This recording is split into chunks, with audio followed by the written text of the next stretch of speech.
Chapter 4. Too much imagination? When the science class started, Mr. Adams walked in. "Come on, boys and girls. Today we're going to the science laboratory," he announced. In our lab, there are some white mice and some hamsters in cages. As Mr. Adams passed by their cages, they started to squeal loudly. They were very agitated. Mr. Adams laughed. "What's wrong?" he said, speaking to the animals. "I won't eat you." Then he gave us some worms. "You must cut them into little pieces. The pieces can live and move independently," he said. I looked at my worm. It was pale and slimy. I didn't want to cut it up. "Jennifer, are you afraid of cutting up your worm?"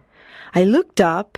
Mr. Adams was at my desk. He smiled down at me. "Give me your knife." I thanked him and gave it to him. His arm touched mine. It tickled. An electric shock ran through me and I jumped. "What's wrong?" asked Mr. Adams. He seemed frightened. "Nothing," I answered, trying to smile.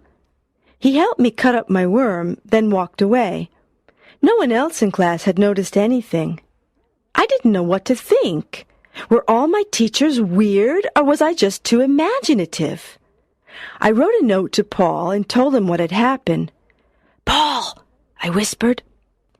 Paul turned and looked at me. I passed the note. "Excuse me. What are you doing?" "Paul, what do you have in your hand?" asked Mr. Adams. His voice made me freeze. We were in very big trouble.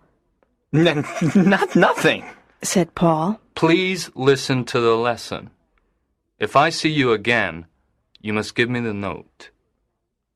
"I'm sorry," answered Paul. Phew, I was so happy that I wanted to laugh. Obviously, I didn't. When the bell rang,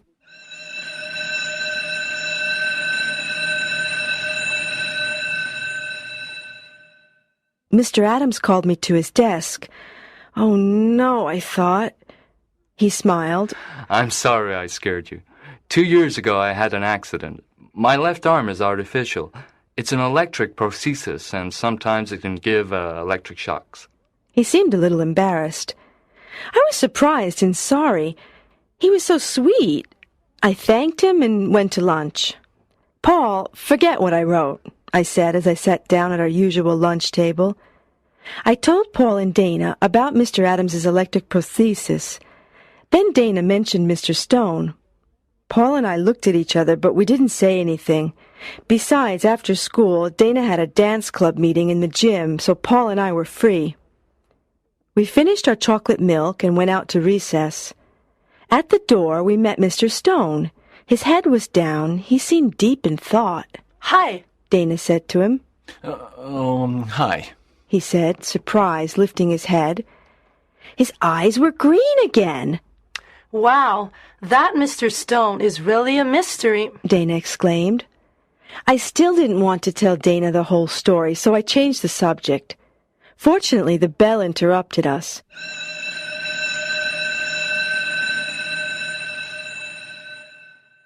Before entering class at 1 o'clock, I took Paul aside. I quickly told him about what I had seen in the park.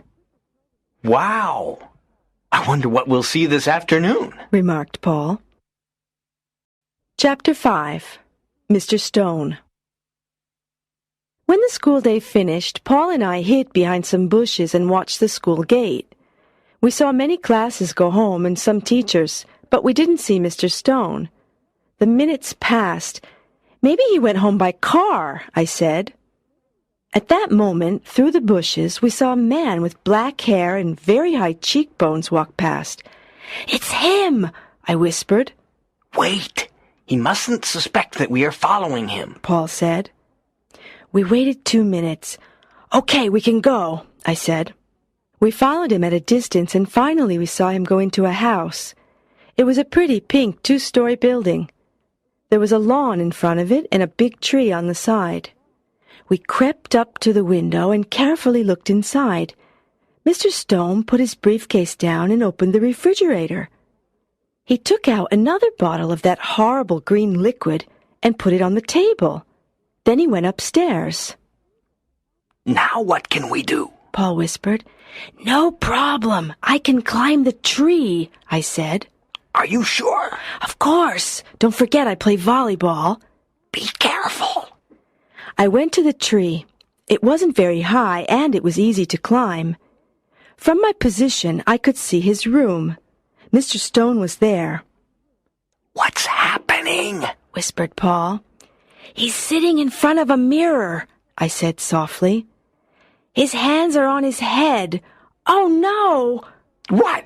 What? Asked Paul. The teacher was totally bald, and his head was covered with disgusting brown warts. I felt sick. Suddenly, I noticed my reflection in Mr. Stone's mirror, and Mr. Stone noticed it too. He brusquely turned around and stared at me. I was paralyzed with fear. My mouth fell open. I was expecting the worst. Instead, Mr. Stone didn't look angry. He actually seemed very sad. He opened the window. You students think I'm weird. Come inside. I want to tell you something. Oh, Mr. Stone, I'm terribly sorry, I started to say. I was extremely embarrassed. Don't worry. Since you're here, please come in. I climbed down the tree. Paul was very nervous. Come on, Jenny. Let's go away before it's too late. No, Paul, I'm going in. But... I went towards Mr. Stone's front door, so Paul followed. The teacher opened the door and made us sit down in his living room. Do you want something to drink? He asked. No, nothing, thank you, I answered. Well, what are those warts on your head? Asked Paul, ignoring the look I gave him. These warts are the results of a throat tumor. You see, I started smoking as a teenager, and I continued until the tumor. Chemotherapy made me lose all of my hair, and I developed these warts. You've probably noticed my voice. Unfortunately, the tumor destroyed my vocal cords, so now I speak with a voice implant. The tumor has caused very serious changes in my life. I started to suffer from depression, and I still see a psychiatrist.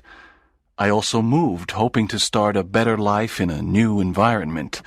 In fact, I'm from Wisconsin.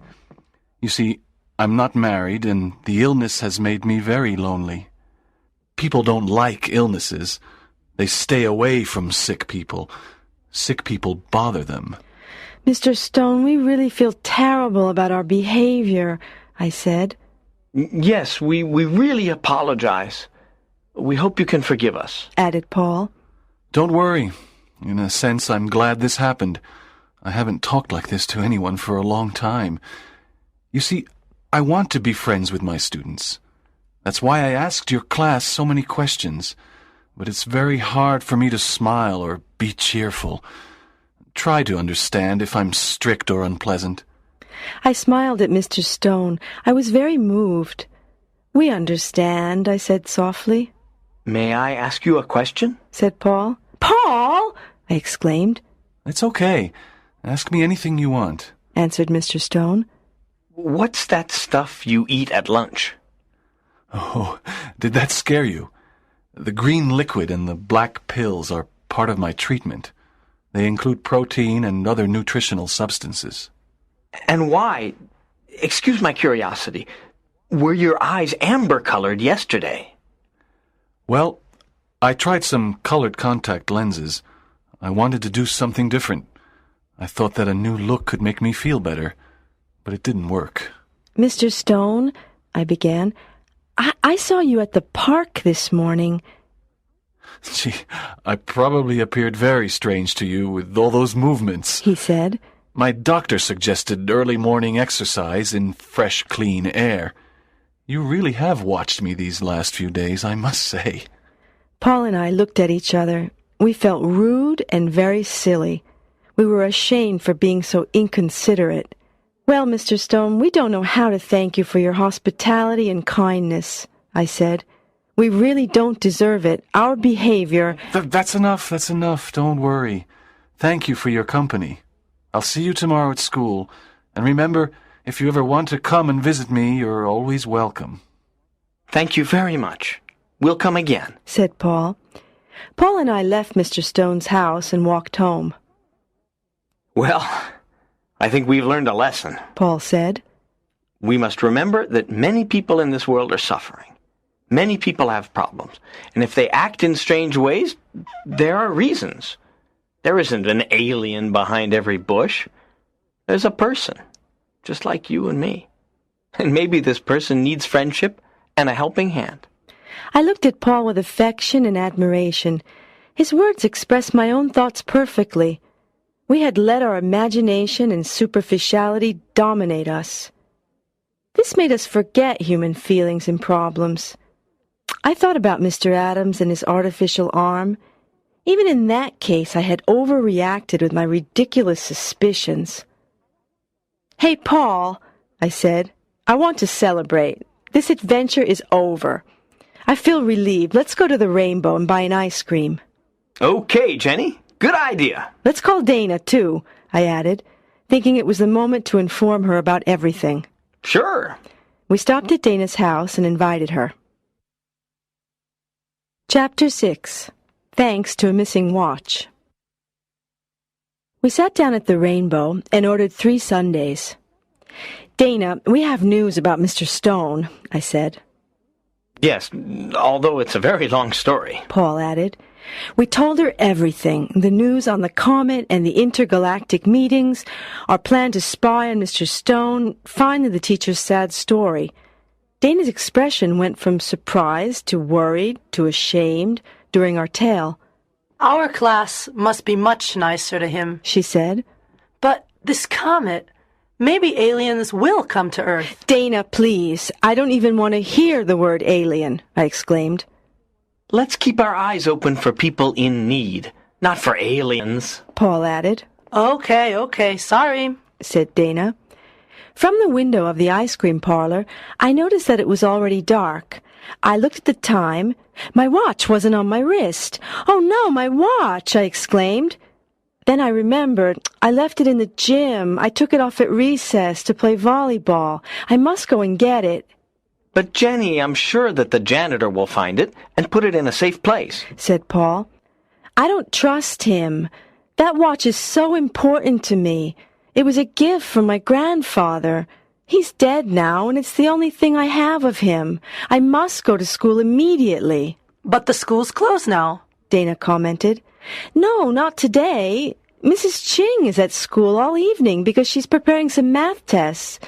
I know because I heard her talking to Miss Smith. Okay. Well, I'll see you tomorrow then. I have to go home and start my homework, Paul said. Me too, Dana added. We left the Rainbow and I went towards Jefferson High. The back door was open. I went in. Our gym is on the ground floor, but I didn't go there directly. Something stopped me. I felt a strange sensation. I didn't know what it was. Something wanted me to climb the stairs and go up to the classrooms. I felt afraid. The school was dark and silent. I shivered. Where am I going? Why am I climbing these stairs? I thought. My heart beat faster and faster. Something terrible was at the top of the stairs. I sensed it. But what? I desperately wanted to run away and return home, but I couldn't. The mysterious force inside me made me go on. On the 3rd floor, I heard a noise. Someone was moaning. As I passed by the janitor's closet, the sound became louder. Someone needed help. I opened the closet. It was Mrs. Ching. The old teacher was on a chair with her hands and feet tied. She was gagged and her eyes were open in terror. "Mrs. Ching," I whispered. I took the cloth from her mouth. "Help," she said. "Someone is doing something wrong, and he or she is here now. The person is in disguise." "Okay, Mrs. Ching, stay here. Whoever it is mustn't suspect anything." I put the cloth back in the teacher's mouth and left the closet. I looked around the 2nd floor. I was terrified. Everything was silent. The long, dark hall was very frightening. Then I noticed something. A light was on in the computer room. I crept to the door. Someone inside was working on a computer. I could hear fingers clicking on the keys. Slowly, very slowly, I opened the door.